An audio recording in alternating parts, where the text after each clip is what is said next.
Contractors, in this video, I'm going to go over part of our sales training and answer the question what we do or how we handle when a homeowner asks us if we can price match.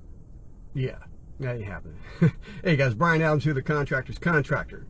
Man, I'm out here in beautiful Huntington Beach, spending the week in the fifth wheel with my wife. This morning I went out and did a couple of sales trainings. We got some new sales guys, and so we had a couple of consultations. So I met them just so they can watch me in action. We go over everything, and they watch my videos on YouTube just like you guys should be doing, all the training. But then it's different, you know, for them to see me live in action. I think I'm gonna do a couple of them with some hidden cameras or something. So the first one was in Santa Ana. So it's like, so I'm in Southern California. I live in the city of Orange. We're about 15 minutes from the beach. So Santa Ana is a little bit closer to the beach than I am. So it's probably a 15-20 minute drive with traffic to get to this first estimate / consultation. And then the next one's probably another 10-15 minutes inland in a town called Yorba Linda. You know, very beautiful. So I get there 8:30. The two salespeople are already there. They're inside measuring up. The guy's name is James. Normally, I look for something, you know, in the outside of the house, like maybe they got a flag or a car or a bumper sticker on a car, something. So let's back it up a little bit. Go through all my training videos on YouTube. But so the whole philosophy is, what we teach is you have something in common with every person that you meet. It's up to you to find out what that is. Since the days of cavemen, it has never changed. We do business with people that we know, like, and trust, period. It will never change. So it's up to you to build that relationship. It's up to you to build that rapport. It's up to you to build that trust. And we do that in one of the best books, as old as it is, Dale Carnegie's How to Win Friends and Influence People. Get people talking about themselves. So this time and because of our website, YouTube, all the videos, video testimonials, everything that we have online, and they know our prices before we even get on the phone with them. That's one of the first things we get out of the way immediately. But in where we are in our business, you can't start there. You have to build there. One of my books for contractors only, You've Mastered Your Trade, Now Master Your Business. The original name of that was going to be No More Free Estimates, and I got so much pushback and blowback as I had to change the freaking name. You don't start there, but that's where you want to get to. So we charge $75 just to drive out and meet with the homeowner. So everything that we have on the internet, our prices are so much higher than our competition. Mentally, the homeowner thinks something's got to be different about this. What the hell? This, like, you know, we're getting 3 bids. We get 4 bids. 3 of them are, say, $1,000. This dude's coming in at $3 grand. What the hell's the difference? But like I said, they already know the prices immediately. Everything that they've seen on the internet, all the educational videos we have, all the video testimonials. So all of that, it all helps. It's all a part of it. There is no truth. Everything is perception. 10 people see an accident, you're going to get 10 different reports. We all see things differently depending on how we grew up. It's just how the brain has formed over the years. So you got to know all that crap. So when I show up, it's, you know, I'm almost showing up as, oh shit, that's the guy from the videos. Man, I didn't know you were going to be here, blah, blah, blah. So they already feel like they know me. They already feel like they have a relationship with me. So I'm a couple of steps above everybody else anyway, right off the bat. But as soon as I walk in, I'm trying to remember as much of it as I can. So I walk in, the guy's name's James. I was like, James, hey, what's up, brother? Boom, fist bump. And as I'm walking in, I noticed they've done remodeling on the house. You know, some new drywall, and it's a 𝗃𝗃𝗃𝗃. It's really nice. It's the smooth glass-like, brand new tile in part of the area. Hand distressed floor in the kitchen and dining room. So I'm looking at all of that, and this dude is my age, so we already got, like, you know, a connection because of the age. And I'm looking around, and I immediately put my glasses on, get down, look at the floor. I'm on my hands and knees, touching the floor. I'm rubbing the drywall. I'm saying, man, James, this is some quality stuff right here, brother. Was this like this when you bought the place or what? He goes, oh, man, we've been here 20 years. I've been doing all this myself, bro. And I'm like, shit, man, you know what you're doing, brother. I said, that's some quality there. And he's big, smiling. He's like, oh, man, yeah. He says, I was in the middle of it and got called away on the job, had to go out of state. And I'm like, out of state? Where'd you go, bro? And so he went up to New Mexico. I said, New Mexico? I said, he goes, yeah, we got some land up there anyway where we hunt. And I was like, up in the mountains? He says, yeah, near Colorado. I'm like, shit, man, most people don't even know that part of New Mexico exists. I said, I was just up there. And dude gonna be watching this later on, Charlie, in in Dallas, he made me go to Taos, New Mexico, and Santa Fe.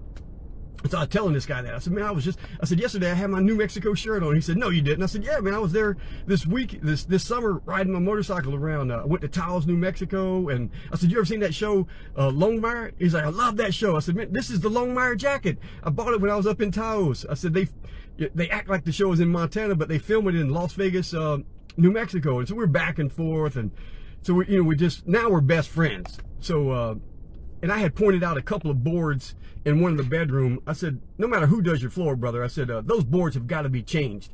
I said, that ain't the right wood. I don't know who the hell put that in there. And he started laughing. He goes, man, it was me. There was some termite damage, and I had to put something there. He said, you're the only one that's noticed that. I said, dude, if I didn't notice that, I wouldn't be able to charge you as much as I'm getting ready to charge you. and then I jab him in the kidneys a little bit, right? He's like, oh man, I knew that was coming. I said, no. I said, I'm gonna take care of you, man. We're buddies. And then I pointed out some more stuff. And so I'm talking about how great of a job he did with the tile, but it's like 3/4 inch higher. I said, dude, what the hell's with this tile being so high? I said, you can't leave this like this. I said, that's a toe kick, man. You trying to trip the wife and get rid of her? I said, we got to put a reducer there for you. So we need to get a 3/4 inch reducer so it ramps down to nothing. He goes, oh man, you do that for me? I said, yeah, brother. I said, I'll throw that in. No, I said, don't even worry about it. That's consider that done. And then I pointed out some other stuff, like some boards that he didn't see. And then I said, because it's 2 inch wide, 1/2 by 2. I said, dude. He goes, well, man, how you know it's 1/2 inch? I said, because it's 2 inch wide. I said, if it's 2 inch wide, I know it's 1/2 inch thick. I said, if it was 2 1/4, just that 1/4 inch difference, I know that it's 3/4 inch thick. I said, all of these homes, the original house, anything built in 1960, I said, you've got this wood everywhere except for the bathroom and kitchens. Those areas, they would put 1/2 inch plywood so it was the same level. In there, they would put linoleum. I said, most people think it was to save money, and it wasn't. It was back in the day, man, it was a lot easier to maintain, that linoleum vinyl with some mopping glue. I said, he goes, oh my God, man, I said, yeah, brother. I said, look over here. I said, up next to the wall. I said, everything is 2 inch wide except next to the wall. I said, you've got 2 boards right here that are 1.5 inches wide each. I said, that's because when we installed this, or they installed it way back then, they did it before the drywall went up. They got close to the wall. It was a 3 inch gap. So instead of putting a 2 inch board and then cutting another one, they just threw in, 2 1.5 inch boards for 3 inches. He's like, oh man, I would have never known that. He goes, this was hand nailed, right? I said, yeah, bro. I said, and when they did it, and then I rolled up my pants legs and put a little cuff in it. I said, this is how they would have done it. I said, they put the cuff in, they fill that cuff up with the penny nails. I said, they'd be on one knee. I said, those old dudes would grab a nail, boom, boom. Within 3 hits, that nail was in. They'd grab another nail, turn it sideways, set that nail, flip it up straight, boom, boom, 3 hits, it was in, grab another nail, set it, boom, all day long, kick it ass. I said, they don't make men like that anymore, brother. I said, we the last of our generation. We the last of us. And he's laughing. And I said, what are you guys doing, natural? He goes, no, man, I think the wife wants to stay in it. I don't make no decisions. I said, hell no, you don't make no decisions, James. I said, we men. I said, real men don't make decisions if there's a woman around. I said, because, women run the world. I said, and we can admit that. I said, and when we do make decisions and a woman is around, it's like we're doing it because we think that's what they want. And he's laughing. So we're best friends. So we booked that job. And so the sales guys are just watching everything.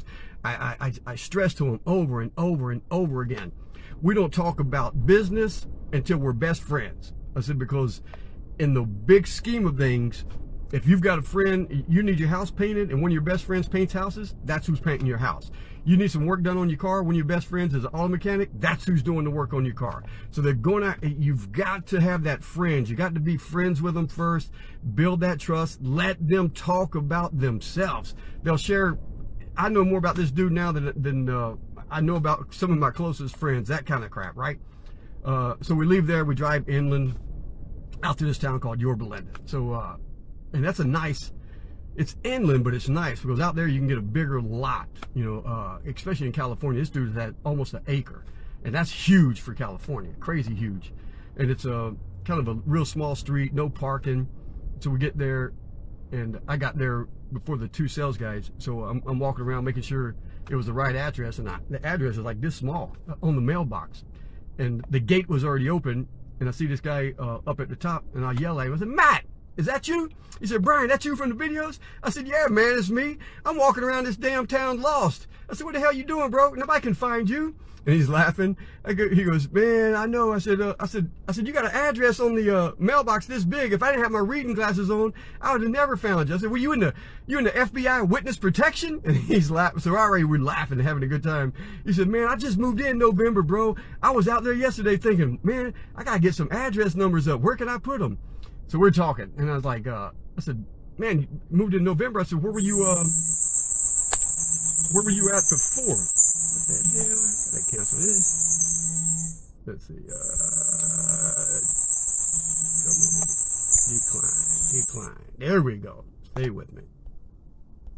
All right, there we go. We back. That was a commercial break. I'm going to cut that out, put it in a commercial. So he says, "Oh man, I was out in Huntington Beach." I said, "Oh brother," I said, "I just came from Huntington Beach. I'm down there in the fifth wheel with the wife." He's like, "Oh man, I was over off of Edison High School. I know the area." I mean, there's nowhere in Southern California that you can mention that I won't know the area. And again, that's part of wherever you mention, I'm going to build up a relationship around that, and we're going to talk about that for a while. I said, "Dude, what brought you out here?" He goes, "Oh man." I said, "And you got two houses?" I said, "These both yours on this lot?" He said, "Yeah." He goes, "The first house is my daughter and son-in-law stay there with the two grandkids, and we're back here." I said, "Oh shit, bro." I said, "You living a dream, brother." I said, "My daughter's 21, and that's my biggest fear, is she going to grow up and move away." He's like, "My biggest fear was she wouldn't grow up and move away." I said, "Oh, BS, boy." I said, "You wouldn't be over here if that was the case." And he's laughing. He goes, "No, it's like, you know, I was down in Huntington Beach, bro, and 20 years ago, bought a house down there, you know, $330,000. A couple of years ago, the daughter and her husband moved in with us, and it didn't look like they were going anywhere. So we put it up for sale." I said, "What'd you get?" And he said, "Man," he said, $1.7 million. I was like, I said, "Whoa." I said, "That's crazy, man." He said, "Yeah." He said, "This one was $1.9 million." And I said, "All I got's $1.7 million, and they took it." So we just started doing all the, he said, it moved real quick. And we moved out here. I said, "Dude, but I mean," I said, "You're blessed, brother." I said, "To have the two houses, the grandkids running back and forth," and then he's telling me their whole story. And I mean, we probably talked 10 minutes before the two sales guys got there. And I said, "Matt," I said, "I ain't come over here to breakfast, bro." I said, "We're gonna do all this talking. Offer me some coffee." "Oh man, I got coffee. You need some coffee?" I said, "I'm kidding with you, man." I said, "What do you need floor wise?" I said, Let's go in and take a look at it." So we walk in, and again, as soon as I walk in, I know everything about it. Douglas fir, and then I point out to him, like, the pieces are like 25, 30 feet long. They're all one solid piece. They go from wall to wall, a lot of them. And you point that kind of stuff out. Heater floor, and used to be a heater in the floor that he had to get rid of. We got a patch in, and I'm telling him, it's like, "Dude," I said, "whether I come over here and do it or not, bro," I said, "whoever does this for you, here's how you want it done." What you talking about, man? You guys, no, y'all doing this whenever your schedule clears up. I said, "I appreciate that." I said, "But just, let me explain how this repair should be done so it's done right." And so again, everything is education, education, education. It's building up the relationship, doing the education, the price and all that crap. They already knew what the price was before we went over there. I'm just going over there to measure it up, reinsure them, get a deposit check, all that crap. Build a bigger, stronger relationship. And I'm not doing it. I showed up to show these young whippersnappers how I want them to do it, how it should be done. And that works across the board in any industry. So another guy in this group, Brian Adams, asked me earlier, said, "How do you deal with homeowners if they ask you to price match?" And one, I don't price. We don't price match. And especially the numbers he gave was so.